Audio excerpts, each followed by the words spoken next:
The Knightsbridge Security Warehouse, England, $90 million. Most people think the greatest heists in history involved disguises, getaway cars, and years of planning. This one used a sign on a door. That's it.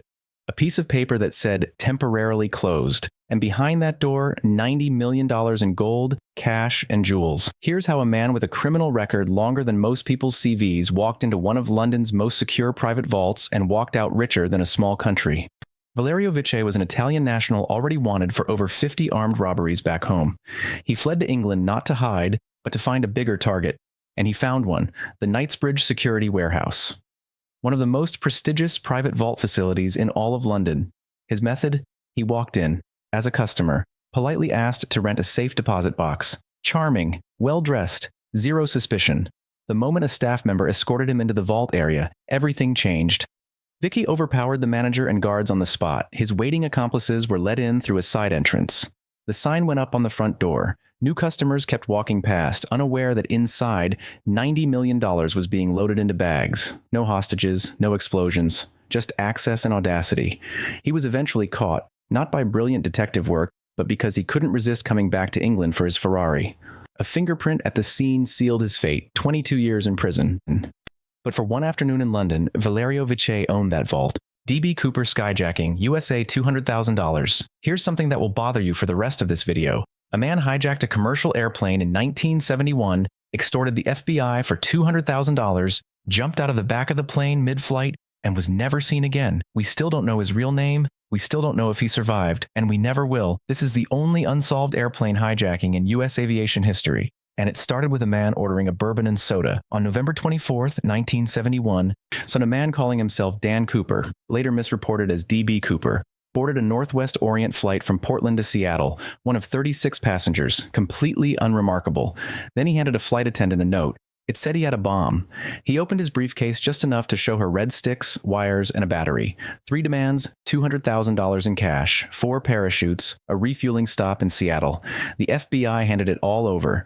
Cooper released the passengers. He kept 4 crew members. The plane took off again, this time for Mexico City. Cooper told the captain to fly low, no higher than 10,000 feet. 20 minutes into the flight, the rear staircase of the plane lowered. When the plane landed in Nevada, Cooper was gone. The FBI launched one of the largest manhunts in American history. Military, Air Force, search dogs, nothing. In 1980, a young boy found a small bundle of rotting $20 bills along the Columbia River. Serial numbers matched Cooper's ransom. Cooper himself? Never found. We don't know if the jump killed him. We don't know if he's buried in a Washington forest or sipping coffee somewhere under a new name. The case is officially still open, and that briefcase full of money, still missing. The Lufthansa heist, JFK Airport, New York. $32 million. 6 men pulled off the largest cash robbery in American history. Nobody was injured. Nobody was caught. Not a single alarm went off. You'd think that's a happy ending. It wasn't. December 11th, 1978, 3 a.m. JFK International Airport, New York. 6 men slipped inside the Lufthansa Airlines cargo terminal and made their way directly to the vault. 1 hour later, $5.8 million in cash and $800,000 in jewels were gone. It worth roughly $32 million today. Perfect execution, 0 evidence left behind. On paper, the perfect heist. But here's where the story gets dark. Investigators started linking the crew to the Lucchese crime family, one of New York's 5 most feared mafia organizations. And as the FBI slowly built their suspect list, the suspects started disappearing. One by one, a man shot dead, another found hogtied and frozen inside a meat refrigeration truck, a woman's torso washing ashore in New Jersey. Over a dozen people connected to this heist were either murdered or vanished without a trace. The killings made prosecution impossible. Nobody ever went to prison for the robbery, the money was never recovered, and whoever ended up with that $32 million, assuming they survived long enough to spend it, got away completely clean. This heist later became the foundation for one of the most iconic scenes in Martin Scorsese's Goodfellas. The real story, as it turns out, it was far more brutal than any Hollywood version. And we're just getting started. Number 7 is where things get even more personal, because this one was undone by a board game. The Great Train Robbery, England. Approximately $60 million, 15 men. A flawless plan, a perfect escape. Undone by a monopoly board. August 8, 1963. A Royal Mail train moved through the English countryside carrying millions in used banknotes headed for destruction. A gang of 15 robbers, led by career criminals with inside information, had been planning this for months. They covered a green railway signal light with a glove, powered the red light using a portable battery, a standard stop signal to any driver. The train halted, the driver stepped out to investigate and was struck with a metal pipe, handcuffed, and left at the trackside. The gang even brought their own train driver, a retired one, to move the locomotive to the right position. They formed a human chain, passed mailbags hand to hand in under 20 minutes. Total haul, 2.6 million pounds, about $60 million in today's money. They retreated to a farmhouse, split the money, went their separate ways. Paid 6 men to burn the farmhouse down and destroy every trace of evidence. Those 6 men did a terrible job. Police arrived to find the farmhouse largely untouched. Food wrappers, personal items, and in the corner of a room, a Monopoly board, covered in fingerprints.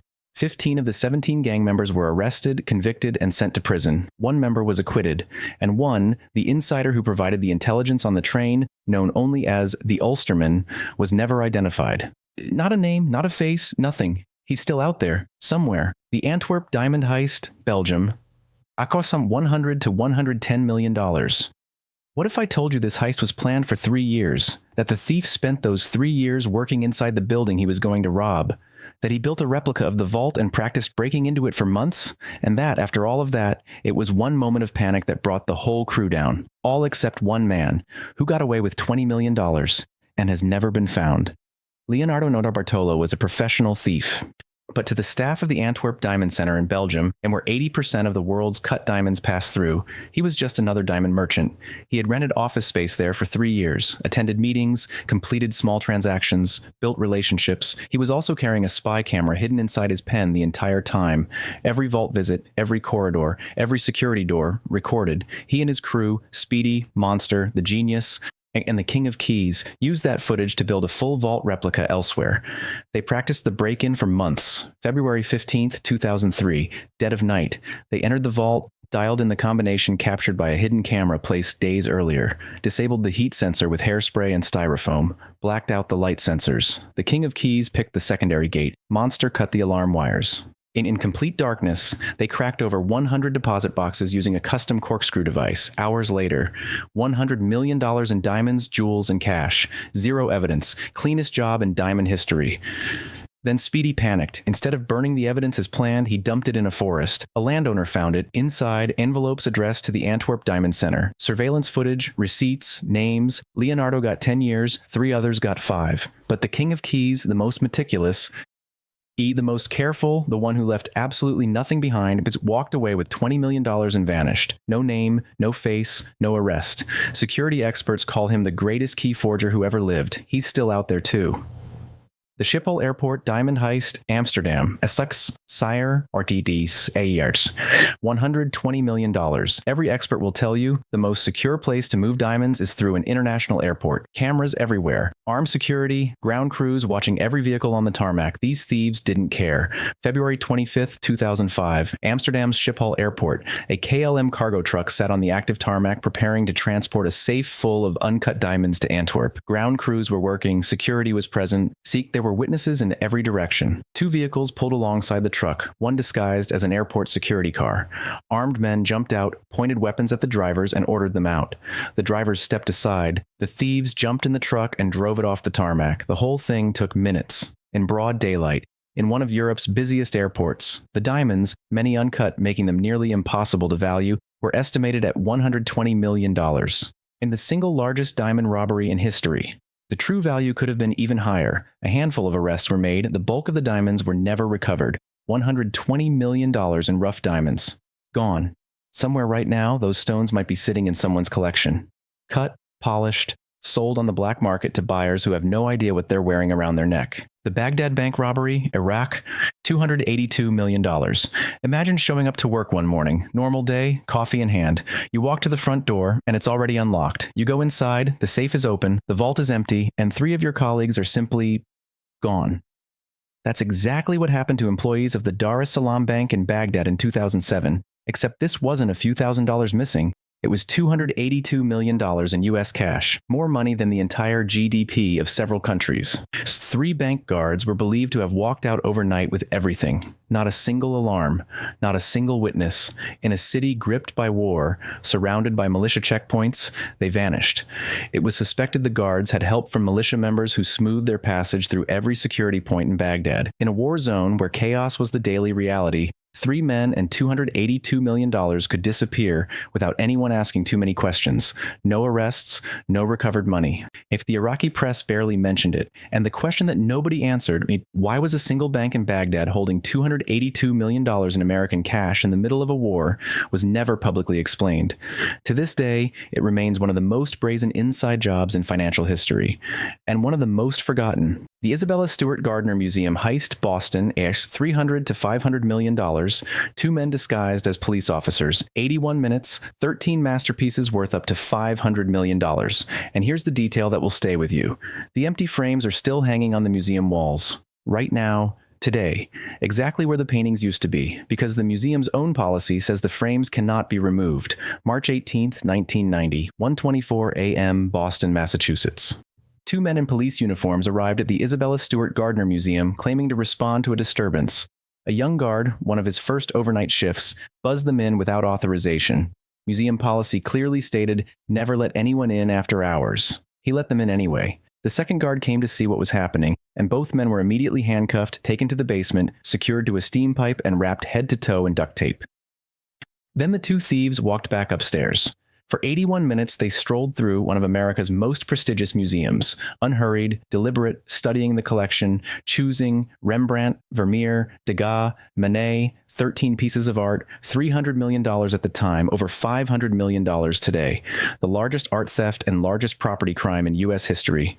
No arrests have ever been made. The thieves were never identified. The 13 masterpieces have never been recovered. Yet the FBI's best lead is a blurry sketch of 2 men in fake uniforms. 35 years later, the case is still open, and those empty frames still on the walls, waiting. The Treasury Bills Robbery, London. $384 million. The world's greatest financial institutions spend billions on vault security, encryption, and armed transport. And then they handed $384 million to a postman. John Goddard was a 58-year-old courier for a London securities firm. Every day, the same routine: pick up a briefcase, walk it across the city, deliver it to a bank. Normal job. Quiet life. What was inside that briefcase wasn't quiet at all. Under British law, its treasury bills are bearer instruments. Whoever physically holds them is considered the legal owner. No transfer forms, no digital verification. Possession equals ownership. And on May 2nd, 1990, John Goddard was carrying 301 of them through a quiet alley in the city of London, most worth £1 million each. A man stepped out with a knife. An accomplice grabbed the briefcase. The entire robbery took seconds. No guns, no planning, no team.